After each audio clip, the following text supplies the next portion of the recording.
For a lot of people, prostitution has become a symbol of violence against women. And there are a lot of people who genuinely believe that we should work together to eradicate the oldest profession in order to protect women and girls.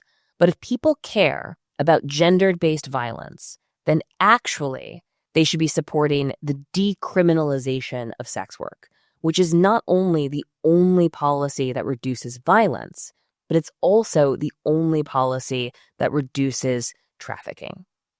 First, it's important to understand that the way that we've historically policed prostitution is by controlling where women go, who they associate with, and what they wear. And although so many of these policies have been sold as a form of protection, it's actually patriarchy.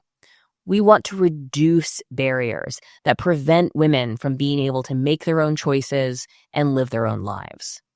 It's important to understand that the decriminalization of sex work allows for people to report crimes committed against them. It increases sex workers' willingness to cooperate with law enforcement and gets us to a place where we can actually catch predators preying on vulnerable people. There's a lot of studies to back this up.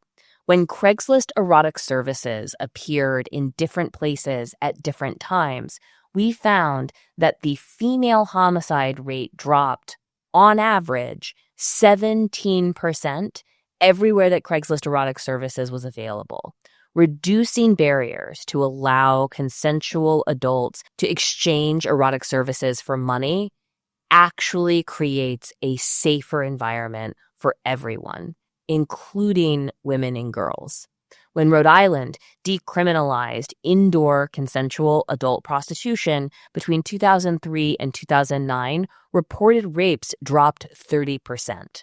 Similar numbers have been shown in areas all over the world that have made sex work easier and not harder. It may feel counterintuitive, and if you are somebody who believes that prostitution is one of the worst things that a person can do or that can happen to a person, it can be difficult to understand why removing barriers makes things safer and easier. But for those folks, I ask you to think about abortion. There are folks that may regret their abortion, who may feel bullied or coerced into having an abortion against their will, or for whom abortion was a tragic, low moment in their lives.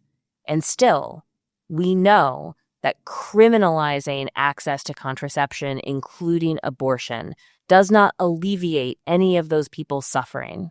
It only makes it less safe. You can have deep empathy for people that think of prostitution as a violent act against women and still urge them to support the only policy that reduces violence.